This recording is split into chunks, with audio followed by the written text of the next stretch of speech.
En junio del 2012, España solicitó el único rescate que le ofrecieron, un rescate bancario de 100.000 millones de euros, a cambio de un programa monitorizado por la Comisión, el BCE y el Fondo Monetario Internacional.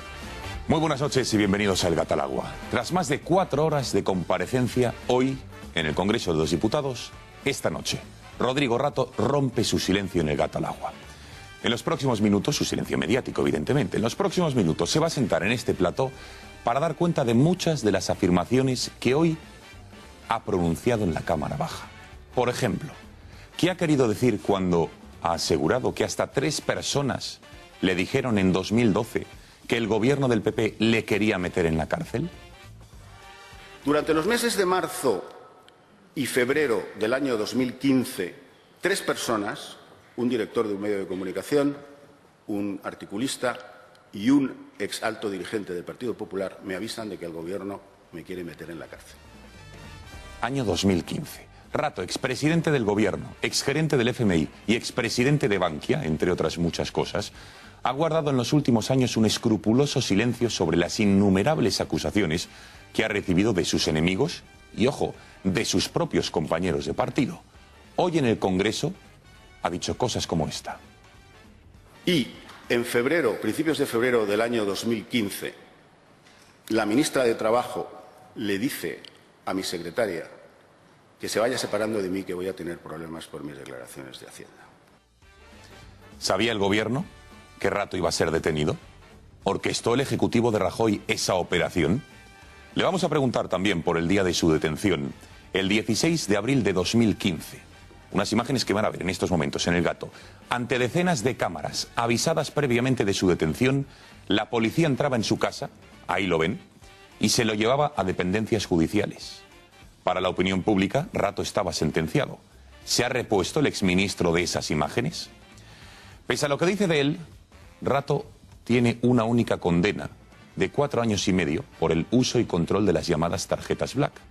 Está pendiente de lo que diga el Supremo. Hoy ha vuelto a defender su legalidad, el de las tarjetas Black, como sistema de retribución. Nadie me dice, tengo dudas sobre esta cuestión. A mí se me dice, esto está declarado a Hacienda, y las que me dieron a mí tenían que ver con mi remuneración como miembro del Consejo de Dirección. ¿Que ahí hubo errores? No los voy a negar, ya los estoy pagando, aunque solo sea desde el punto de vista reputacional. Y sobre los convulsos momentos del año 2012, con los primeros meses del gobierno del PP, tras la nefasta herencia económica de Zapatero, hoy Rato ha desvelado que el Ejecutivo de Rajoy pidió un rescate completo al país, a España. Pero solo desde la Unión Europea se le ofreció uno, el bancario, que es cometido de deuda. Ya está con nosotros en nuestro plató Rodrigo Rato, como les decía, está sentado a mi derecha, expresidente de Bankia, exgerente del Fondo Monetario Internacional y ex vicepresidente del Gobierno durante las 2 legislaturas de José María Aznar. Señor Rato, buenas noches. Buenas noches. Gracias por estar con nosotros en El Gato al Agua, después de una jornada, más de 4 horas de declaración en el Congreso de los Diputados, que me consta, o que supongo que para usted encima habrá sido un día muy cansado, muy intenso, ¿no?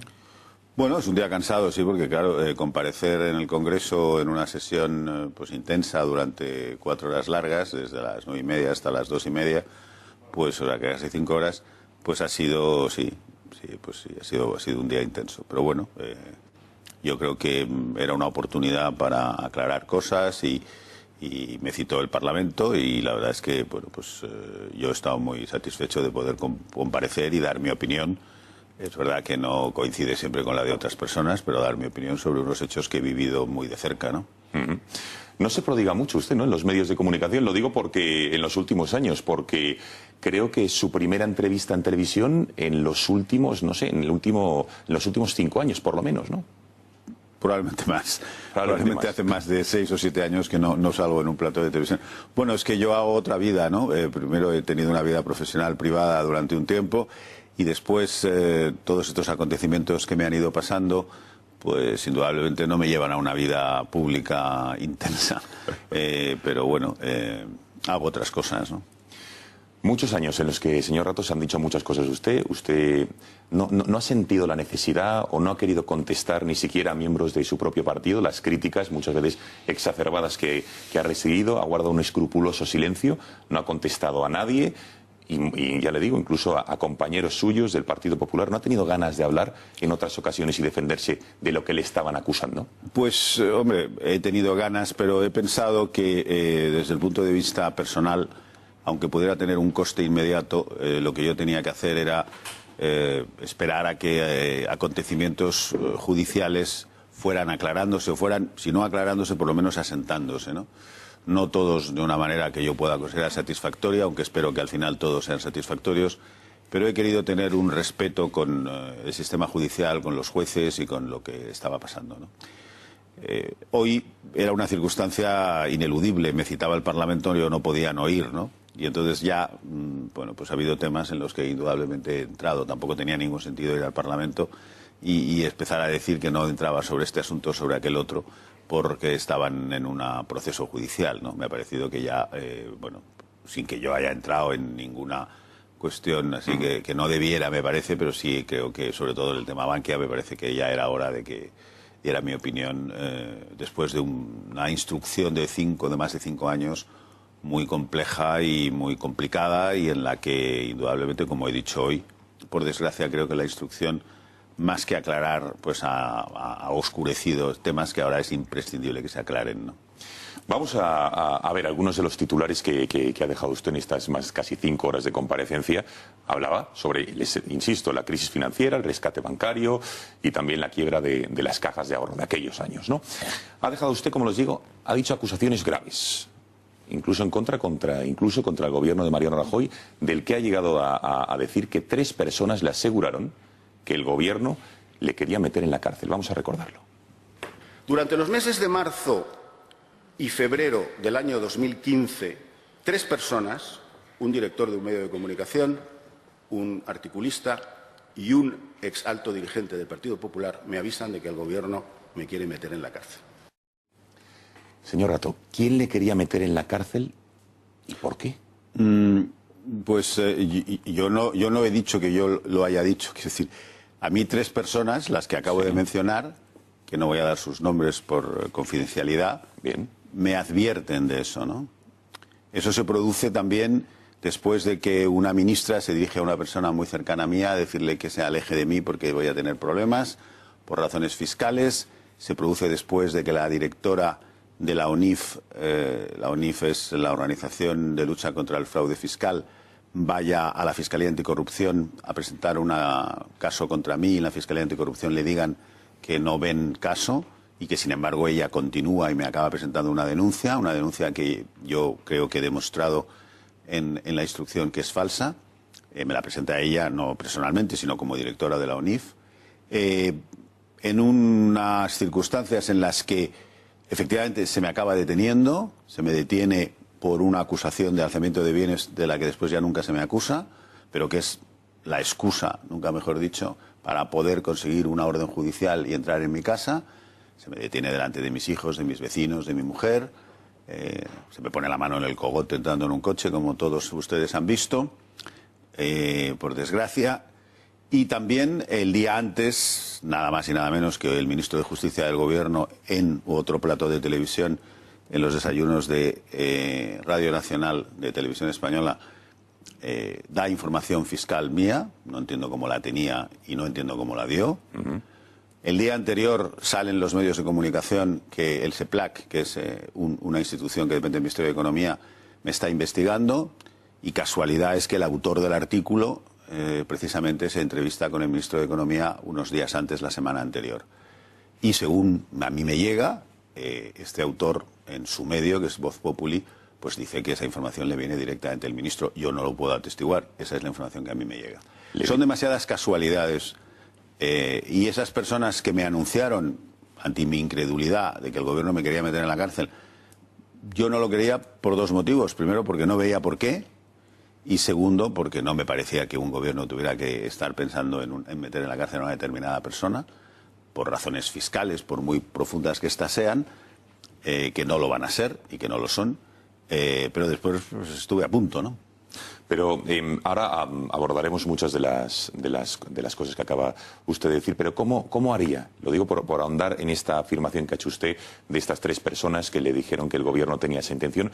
¿Cómo haría, señor Rato, lo digo por intentar entenderlo y que lo entiendan nuestros espectadores, un gobierno si quisiera meter en la cárcel a una persona como usted? Lo digo porque usted ha sido vicepresidente y supongo que hay que creer, ¿no?, en la independencia judicial, o a lo mejor es que somos un tanto... Bueno, pero si usted presenta una denuncia acusando a esa persona de alzamiento de bienes y acusándole de unos inmensos fraudes fiscales, firmada, una denuncia que no estaba firmada, pero bueno, en principio con el sello de una institución como la ONIF, pues hay una presunción de validez, ¿no?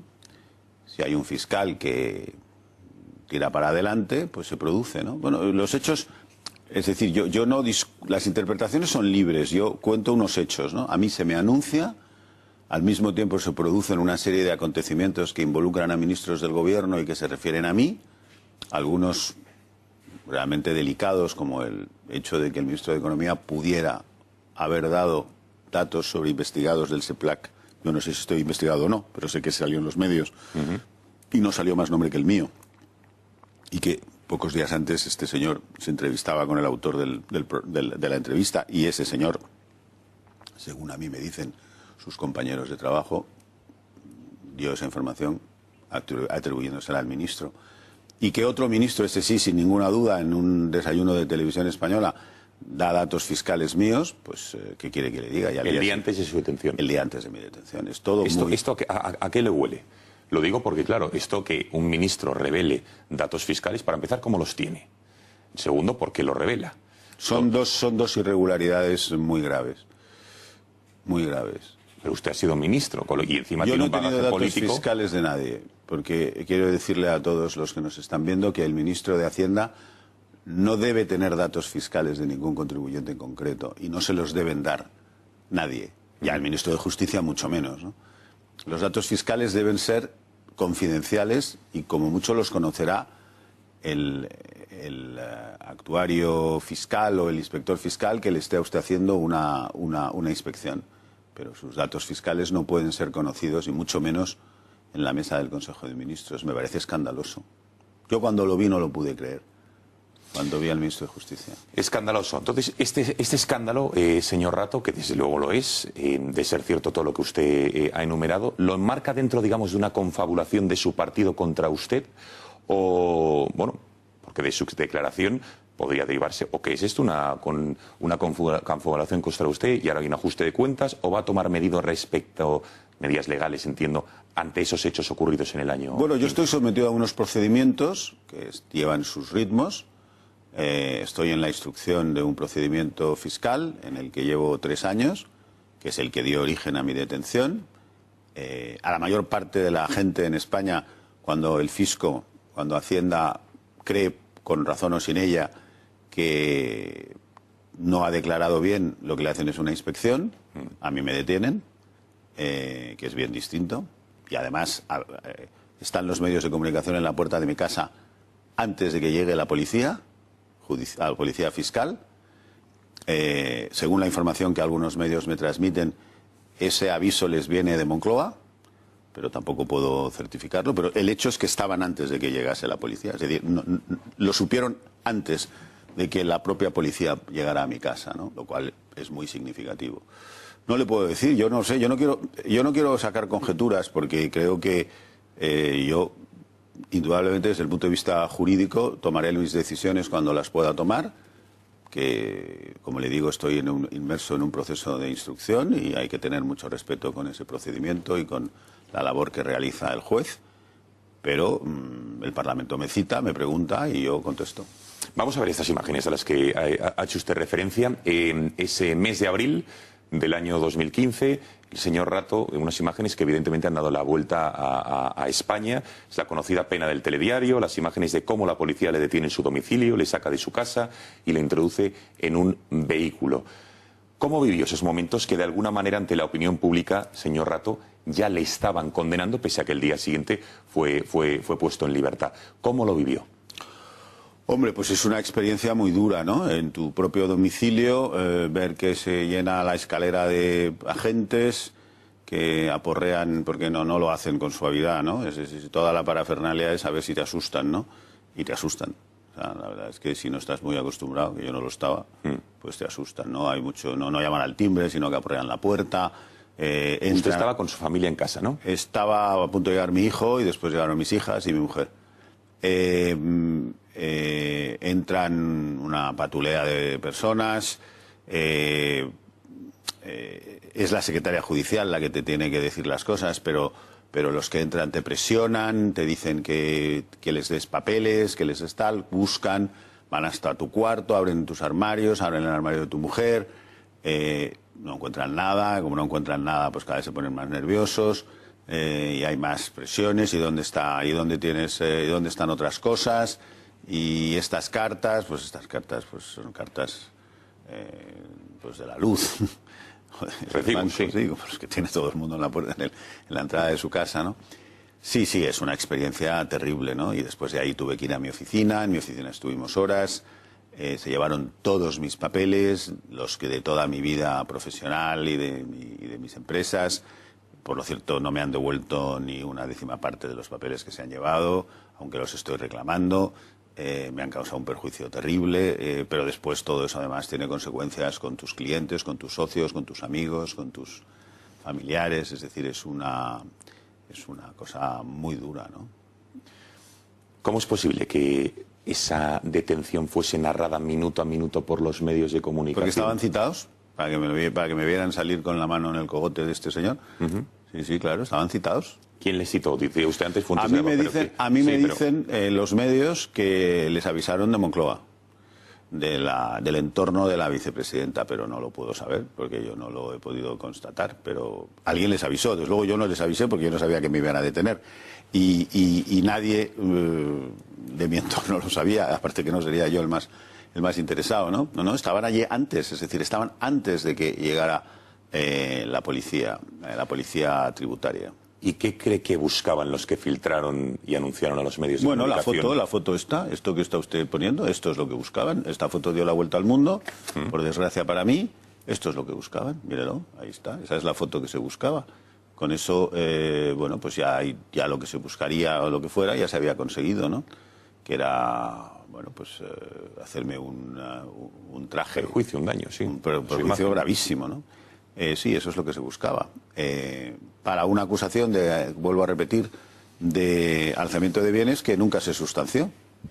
La verdad es que es muy serio, ¿no? Es decir, a mí me parece que esto, bueno, tendrá su... Esto es lento, por desgracia. Esto no pasa, no se arregla rápidamente, pero esto es muy grave, ¿no? Y no debe sucederle a ningún ciudadano, no a mí ni a ningún ciudadano. Es decir, estos son actitudes que no tienen justificación. Sobre todo porque se traslada ante la opinión pública, ¿no? Y se viola la presunción de inocencia de cualquier persona. Ya le digo que aquí siempre lo hemos criticado de usted y de cualquier otra persona que se ha visto sometida a la pena del telediario sin un juicio ni ningún tipo de garantía.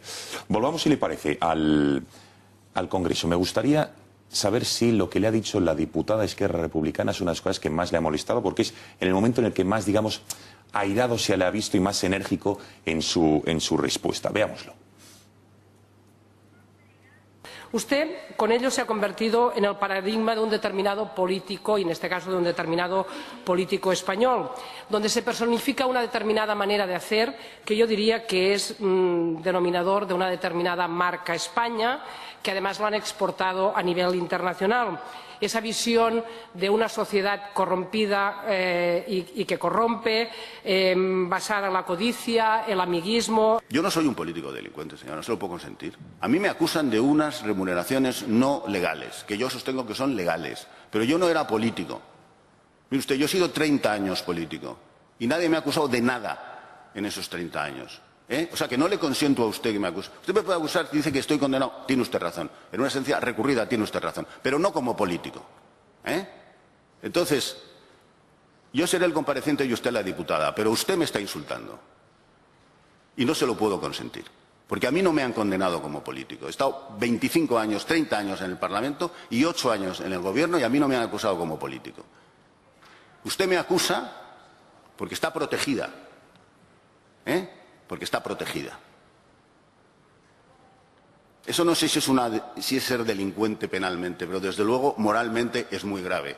Que la gente que viene aquí a comparecer y a dar su opinión lealmente tenga que ser insultada, como es su caso. Muchas gracias.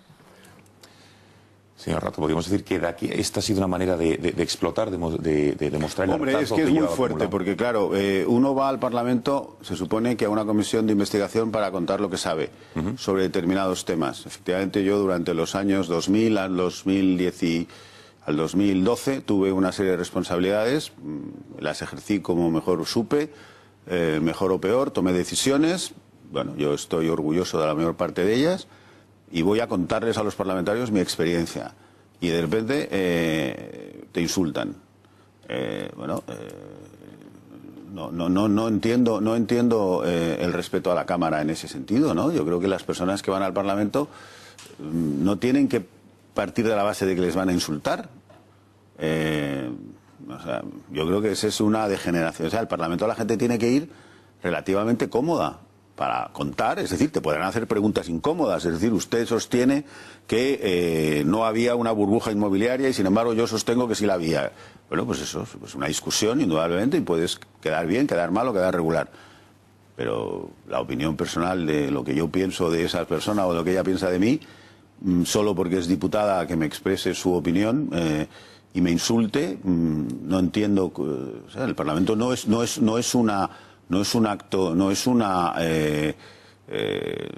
aquelarre. La gente no va al Parlamento a ser vilipendiada, la gente va al Parlamento a dar su opinión y que los parlamentarios de esa opinión puedan sacar consecuencias. Es difícil dar opiniones con ese tipo de argumentos, aparte que yo no le puedo consentir a esa persona en ninguna que me diga que yo soy un político corrupto. Yo he tenido muchas responsabilidades políticas. Ahora discuten si mi decisión en Caja Madrid sobre un determinado sistema de remuneración era o no era legal. Yo sigo sosteniendo que era legal, pero eso no tiene nada que ver con mi gestión política. Ahora hablaremos de ello, pero esto de político delincuente, también han acusado de saquear Bankia, Caja Madrid, la imagen que hemos visto de esa famosa pena del telediario, ¿qué imagen cree que tiene usted la opinión pública española, señor Rato? Pues no creo que, después de todas estas cosas, no creo que muy buena, claro. Es decir, yo creo que hay gente que seguramente... A todos nos pasa, ¿no? Si usted y yo estamos viendo la televisión y sale una tercera persona y vemos que un parlamentario le llama delincuente a gritos, pues bueno, pues seguramente nos chocará, pero diremos, pues algo pasará aquí, si el río suena algo lleva, todas esas cosas, ¿no? La famosa terrible frase española, difama que algo queda, ¿no? Pues sí, entonces te hace mucho daño a ti, a los tuyos y a todo el mundo, claro que te hace daño, es un daño irreparable porque las personas que hoy hayan tenido la oportunidad de ver este debate, pues habrá algunos que habrán pensado una cosa, otros otra, pero muchos habrán pensado, se le dicen eso, por algo será. Y después o no me han escuchado, o no me han creído, o no han estado, o no les ha interesado. Pero quiero decir que el insulto personal, precisamente en el Parlamento, a mí me parece, yo he estado 30 años de parlamentario y no se consentía. No sé si es que éramos muy antiguos o qué, pero no se consentía. Además es que no hacía falta. Yo he tenido debates muy duros con otros parlamentarios, unos los he ganado y otros los he perdido. Sabía perfectamente cuándo los había ganado y cuándo los había perdido, pero no nos insultábamos. Hablemos ahora, lo ha mencionado usted, de las bautizadas como tarjetas black. A la espera de lo que diga el Supremo, usted tiene una condena de 4 años y medio. Les acusan, entre otras cosas, de delito continuado de apropiación indebida, dilapidar patrimonio, anteponer fines, dicen, personales a intereses sociales. Hoy ha vuelto a defenderse en el Congreso de la siguiente manera. Quiero que lo escuchemos. Cuando yo llego a Caja Madrid, a mí no me informa nadie de que esas tarjetas tienen ningún problema. Esas tarjetas no las daba yo, las daba en la Secretaría del Consejo. ¿En qué condiciones? A mí no me lo consultan y yo no tengo nadie me dice, tengo dudas sobre esta cuestión. A mí se me dice, esto está declarado a Hacienda, y las que me dieron a mí tenían que ver con mi remuneración como miembro del Consejo de Dirección. ¿Que ahí hubo errores? No los voy a negar, ya los estoy pagando, aunque solo sea desde el punto de vista reputacional. Pero no era un esquema en el que a mí se me haya consultado por el Consejo, oye, tenemos esto para repartirnos un dinero. No, unas tarjetas que daba directamente, que lo ha reconocido en sede judicial. Es más, ha hablado de automatismo el secretario. Se daban automáticamente por el hecho de ser consejero. Bueno, señor Rato, pese a que usted devolvió esos casi 100.000 euros que utilizó, le tocó responder, digamos, ante la justicia por esos 2,7 millones que, digamos, se le atribuye al periodo en el que usted estuvo presidiendo la Caja durante su mandato. ¿Sigue defendiendo su legalidad en todos los sentidos? Vamos a ver, yo sigo defendiendo, lo he dicho yo en el Congreso y se lo digo a usted. Esas tarjetas se instauran, por lo que yo he sabido después, en el año 88. Y se instauran por el Consejo de Administración. Por lo tanto, el órgano que podía instaurarlas. No las instaura cualquiera, las instaura el Consejo de Administración. Y como tales se mantienen durante todo ese tiempo. Es verdad que esas tarjetas se aplican a gastos de los consejeros y se les dan unas instrucciones que yo nunca revisé, ni se me plantearon, ni me dijeron que tuvieran ninguna dificultad para en qué pueden gastar y cómo pueden gastar. Yo no le di ninguna tarjeta a nadie ni se las pedí. Y al mismo tiempo, unos años más tarde, se dan unas tarjetas claramente remunerativas a los miembros del Consejo de Dirección. Y a mí se me da una porque era miembro del Consejo de Dirección y en mi contrato ponía que yo recibiría los mismos incentivos que cualquier miembro del Consejo de Dirección o de la dirección de la entidad. Yo no tengo ninguna duda de que eso estaba declarado, entre otras cosas porque, como usted sabe muy bien, las retenciones son globales. Por tanto, yo no tenía conciencia de que esas retenciones no estuvieran, y tampoco se ha demostrado nunca que no estuvieran declaradas, ¿eh? Eso es otra. En el juicio no ha salido ninguna prueba de que esas tarjetas no estuvieran declaradas.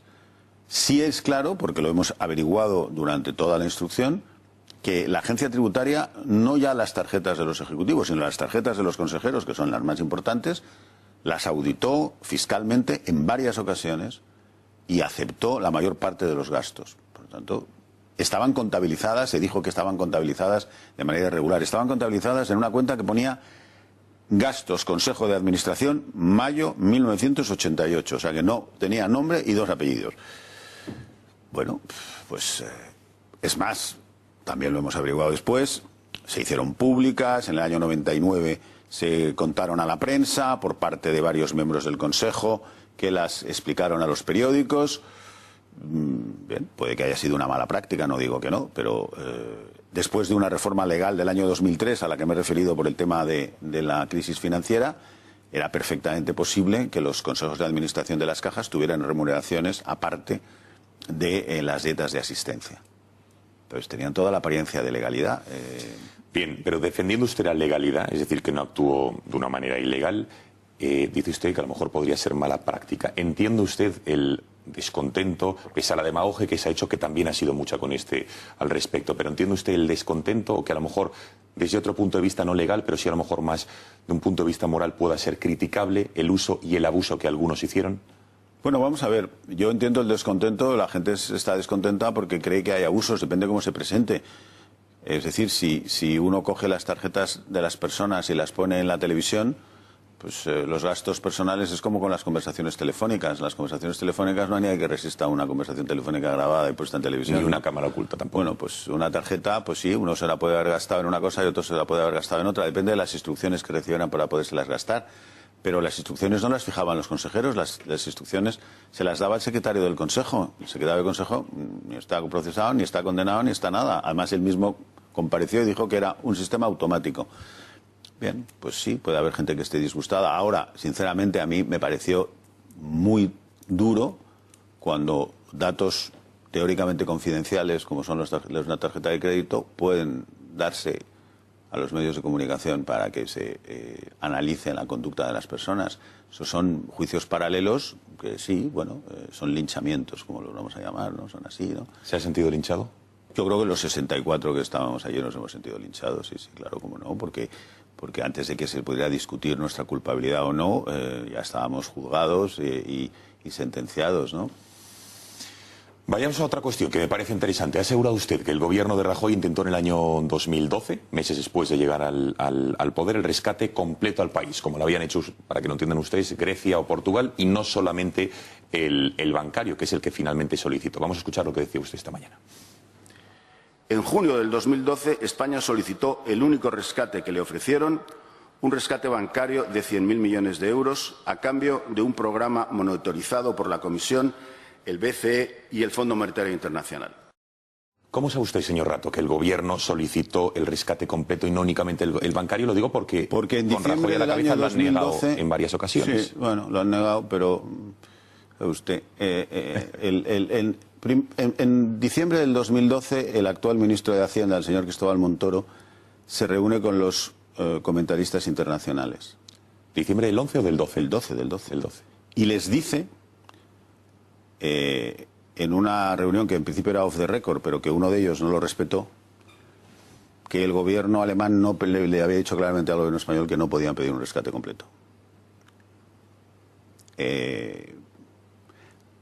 Antes de la llegada del gobierno, miembros del actual gobierno viajaron al Fondo Monetario Internacional, no sé exactamente para preguntar qué, pero seguramente era algo relacionado, ¿no? Por lo tanto, el gobierno era muy consciente de sus problemas, ¿no? Pero vamos, la afirmación del ministro de Hacienda a los corresponsales extranjeros es un hecho, ¿no? Que los alemanes les habían dicho claramente que no iban a poder tener un rescate global de España. Pero eso no quiere decir que el gobierno lo pidiese. Una cosa es que pidiesen información. No, yo no he dicho que lo pidiese. He dicho que era el único que les ofrecía. El único rescate posible, el bancario, sí. O sea, yo no he dicho que lo pidieran. Lo que he dicho es que no, mi opinión es que no había opción, y según lo que el señor Montoro le cuenta a los corresponsales extranjeros, no había opción para un rescate global. Porque probablemente un rescate global de una economía como la española, una economía de 1 billón de euros, pues sería un rescate de unas dimensiones inasumibles, ¿no? Entonces se pide el rescate bancario, que era asumible, eran 100.000 millones y era asumible. Lo que pasa es que ese rescate, en vez de tranquilizar a los mercados, los enervó. Eso venía precedido de toda la parafernalia de la no de la intervención, porque no hubo una intervención, pero de la toma de control de Bankia por un nuevo equipo que había desplomado la acción y, bueno, la prima de riesgo se disparó hasta los 700 puntos básicos. Entonces, lo que yo he dicho es que era el único rescate que les ofrecieron, no les ofrecieron otro. Que ellos a lo mejor no lo pidieron. Entonces, a su juicio, ¿qué relación guarda el hecho de que a España solo le ofreciesen el bancario o que no les ofreciesen la posibilidad del rescate completo con los 2 decretos ley que aprobó de Guindos entre enero y junio del 12, que forzaron a las cajas de ahorro, entre otras cosas, a provisionar y llevarlas, digamos, a una quiebra técnica? ¿Era la justificación estos decretos para pedir el rescate bancario? Eso yo no lo sé. Vamos a ver. Los acontecimientos se precipitan. Yo creo que nos tenemos que poner en esos primeros meses del año 2012. Llega un gobierno nuevo con mayoría absoluta que, sin embargo, en vez de generar tranquilidad, genera desconfianza. La prima de riesgo se dispara. Según el gobierno ha reconocido, y también están en las cifras oficiales del Banco de España, salen de España entre enero y septiembre del año 2012 250.000 millones, no de España, perdón, del sistema financiero, podrían haberse quedado en España, pero del sistema financiero salen 250.000 millones de euros, que es el 25% del PIB. Eso es demoledor, una catástrofe. En esas condiciones, pues seguramente se buscaba la solución que fuera. Es decir, y desde luego si Draghi no llega a intervenir en julio diciendo que estaba dispuesto a salvar el euro por cualquier fórmula, pues probablemente el euro no hubiera sobrevivido y nosotros hubiéramos tenido una crisis muchísimo más grave. En esas circunstancias, pues el gobierno, pues sí, desde luego el rescate bancario lo pidió. Y cuando lo pidió, la confianza cayó más todavía. El gobierno no consiguió en ningún momento. Los decretos leyes, pues tampoco consiguieron confianza, lo he contado esta mañana en el Congreso. El señor Guindos, en unas declaraciones que yo no las considero las más acertadas que ha hecho, declara al periódico financiero más importante de Europa, nada más llegar, que la banca española necesita 60.000 millones de euros de provisiones. Sorprendente que un ministro diga que su sistema bancario necesita 60.000 millones. Claro, inmediatamente las acciones de los bancos empezaron a caer, porque además hay una cierta tendencia a decir, hombre, si el gobierno dice 60.000 millones, ya será algo más. Entonces él y el gobierno sacan el famoso decreto Guindos 1, que aproximadamente eran unos 50.000 millones. Bueno, de eso a Bankia le correspondían 3.000, una cosa así, 4.000 casi, y que nosotros empezamos a provisionar en mi etapa, pero los mercados no se lo creyeron. Entonces tuvo que sacar el segundo, los mercados no se lo creyeron. Entre medias me hizo dimitir a mí de presidente de Bankia y nombró al señor Gorigoizarri. Los mercados tampoco se lo creyeron. ¿Por qué le exigió la dimisión? Bueno, porque él entendía que yo no debía seguir siendo presidente de Bankia, que el gobierno quería que fuera el señor Gorigoizarri. No le puedo decir a usted más argumentos. ¿Se lo dijo en persona? En su despacho, sentados. En su despacho. Vamos, me acuerdo perfectamente. En el despacho del señor Guindos hay un... Primero tuvimos una reunión con mis 3 competidores y de esa reunión en la que yo planteé que... 3 competidores bancarios, entiendo. Sí, claro, los 3 competidores bancarios. Una reunión que ya llevábamos 2, o sea, era la tercera, bastante sui generis, porque yo había tenido reuniones con el Banco de España. Y cuando yo era ministro, jamás había reunido a alguien con sus competidores. Sí, la verdad el es que Banco de España, efectivamente. Bueno, es un poco sui generis, pero bueno, la habíamos tenido. Y de ahí se marcharon estos 3 señores, yo me quedé con el señor Guindos en el despacho de la calle Alcalá Castellana, al lado de Cuzco. Hay una mesa redonda, un despacho que es una gran mesa redonda donde habíamos estado. De ahí pasamos al despacho del ministro, que está pasando una secretaría al siguiente. Hay un sofá, una mesa y un sillón. Él se sentó en el sillón, yo me senté en el sofá y ahí me dijo, tienes que dimitir. Y yo dije, bueno, pues nada, si tengo que dimitir, dimito. Claro, ¿No le dio los motivos? No, ya has visto cómo están, son críticos de cómo estás, la situación, la gente estaba muy nerviosa, las acciones estaban desplomando. Estaban saliendo 250.000 millones del sistema financiero español y no podían salir todos de las cajas de ahorros. Es decir, de algún otro sitio estaban saliendo, porque no podían salir solo de las cajas de ahorros, ¿no? O sea, que de muchos estarían saliendo de la banca y eso se daban cuenta, ¿no? Y son gente profesional y saben a dónde iban, ¿no? Entonces estaban muy... Vamos a ver, había una teoría de que se dejó caer en las conversaciones de que el Royal Bank of Scotland era un ejemplo. Si usted recuerda, el Royal Bank of Scotland fue intervenido por el gobierno inglés. Y la interpretación que se hacía en España es que con eso los mercados se creyeron que en Inglaterra estaba todo arreglado.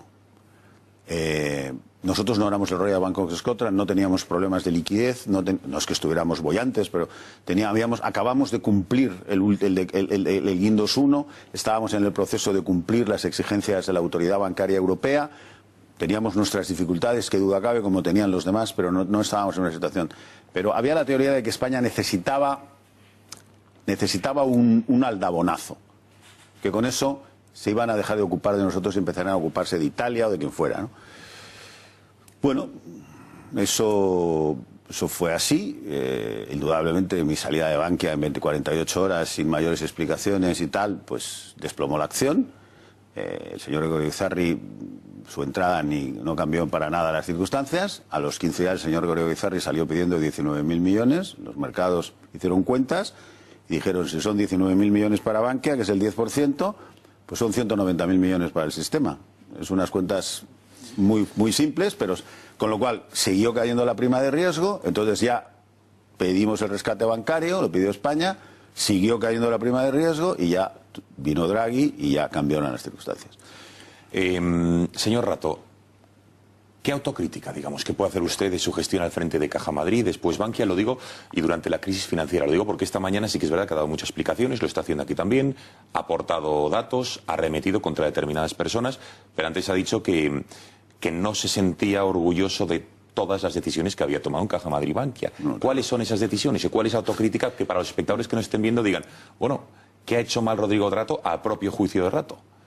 Pues probablemente, le voy a decir la verdad, probablemente confiar en que las autoridades sabían a dónde íbamos, ¿no? Es decir, piense usted que yo he tenido 3 planes seguidos, 4 planes seguidos casi, 3 planes seguidos para ser justo, en menos de 2 años. Entonces he tenido que hacer un SIP, que me han dicho las autoridades con quién lo tenía que hacer una salida a bolsa y después hacer unas provisiones y después dimitir. Tanto eso. Con toda la inteligencia que da el mirar hacia atrás, pues probablemente el modelo SIP era un modelo muy discutible, ¿no? Sí lo era, claro. Pero en aquel momento parecía una opción razonable dentro de un orden. Había gente que lo criticaba, yo conozco gente que me dijo, no, esto no va a funcionar, y otra gente me decía que sí iba a funcionar, podía funcionar perfectamente. Y bueno, después el deterioro de la situación económica en estas cuestiones es determinante, porque las cosas, si la situación económica se estropea, nada sale bien. Y no hay tiempo. El problema es que el tiempo se acaba. Y eso es la situación que se produjo a partir de la primavera, verano del 2011, que la situación económica europea se estropeó muchísimo, la situación económica española también, y como le he contado, y lo hemos vivido todos, la llegada de un nuevo gobierno con mayoría absoluta no fue capaz de dar confianza, sino al contrario, por los motivos que sean, que yo ahora no voy a especular, porque además mi especulación no valdría nada, pues la confianza no se generó hasta que el señor Draghi no dio su garantía, ¿no? ¿Que si nos equivocamos? Pues seguramente nos equivocamos en muchísimas cosas, pero eran decisiones que se tomaban sin saber lo que iba a pasar en el futuro. Entonces, que Caja Madrid se podía haber quedado sola y haberse negado a hacer el SIP, pues lo hubieran nacionalizado en junio del año 2010. A lo mejor esa hubiera sido una solución más barata. Pues no lo sé, no lo puedo decir. ¿Qué le parece? Porque al final estamos en el año 2018, ha habido una reforma bancaria que se ha llevado a cabo durante todos estos años, pero a día de hoy, digamos que las 5 mayores entidades financieras en nuestro país controlan aproximadamente más del 70% de los activos. Hace 10 años controlaban el 40%. ¿Cómo valora que tengamos la mayor concentración bancaria de toda la Unión Europea? Es decir, que entre pocos tengan tanto poder económico y financiero. Bueno, eso es una decisión que se ha tomado... Bueno, se ha tomado claramente, ¿no? Es decir, las crisis bancarias se pueden resolver sin llegar a una desaparición de la competencia tan intensa, ¿no? Pero a su juicio es lo adecuado, esta concentración bancaria que tiene España. Yo no estoy seguro de que una concentración de este nivel sea lo adecuado para un mercado. Es verdad que nosotros pecábamos quizás de lo contrario, teníamos el sistema bancario más competitivo, con mejores costes y con una oferta bancaria excesiva. No había una oficina bancaria en todos sitios y había bancos para que los clientes pudieran entrar y salir de bancos. Ahora la cosa se ha reducido, como usted lo ha descrito muy bien, ¿no? No creo que sea una magnífica noticia desde el punto de vista de los usuarios, ¿no? Después, claro, se ha producido también otro hecho, realmente inevitable. Como consecuencia de la crisis, los reguladores que no vieron la crisis, pues ahora han exigido cada vez mayores garantías en los préstamos. ¿Cuántas personas se están quedando fuera de poder pedir un préstamo porque no pueden dar ese tipo de garantías, ¿no? Pues eso lo vamos a ver a lo largo de los próximos años, ¿no? Eso requeriría que el mercado de capitales, que los préstamos entre particulares entre particulares pudieran funcionar de una manera más ágil, y eso requiere pues, que haya más confianza en el sistema legal, etcétera, ¿no?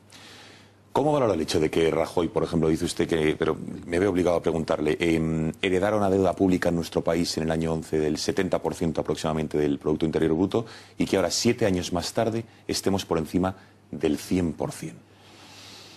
¿Qué análisis hace usted? ¿Cómo es posible? Bueno, pues la deuda pública es la consecuencia del déficit público. Le voy a decir algo que usted sabe mejor que yo, ¿no? Entonces, mejor decir... que usted no, pero lo sé, eso sí lo sé. No, lo sabemos todos, ¿no? Eso quiere decir que en los últimos años, en los últimos 6 o 7 años, pues no hemos sido capaces de frenar el aumento del déficit, o no lo hemos corregido lo suficientemente deprisa. Pues eso depende de la eficacia. Hay 2 maneras de corregir el déficit, 3, vamos, ¿no? Una es que crezca mucho la economía y hay dinero para todo. Otra es que crezcan mucho los impuestos y no se bajen los gastos. Y otra es que se bajen los gastos, ¿no? Quizás en España lo último no se ha hecho con suficiente intensidad, ¿no? Una reforma de nuestra administración territorial, pues seguramente, ¿no? Ya sé que es un tema conflictivo el tema de las diputaciones, pero no estoy yo muy convencido de que con una estructura autonómica como la que tenemos se justifique, pues, algo que se me ocurre, ¿no? Que se justifique mantener esos niveles de gasto, pero ahí pues claramente no hay voluntad política para que se haga, ¿no? Y eso que Rajoy, por ejemplo, decía que en la época de Zapatero que España no podía soportar o no podía tener 700.000 millones de euros de deuda, y ahora estamos por encima del billón, señor Rato, gobierno del PP.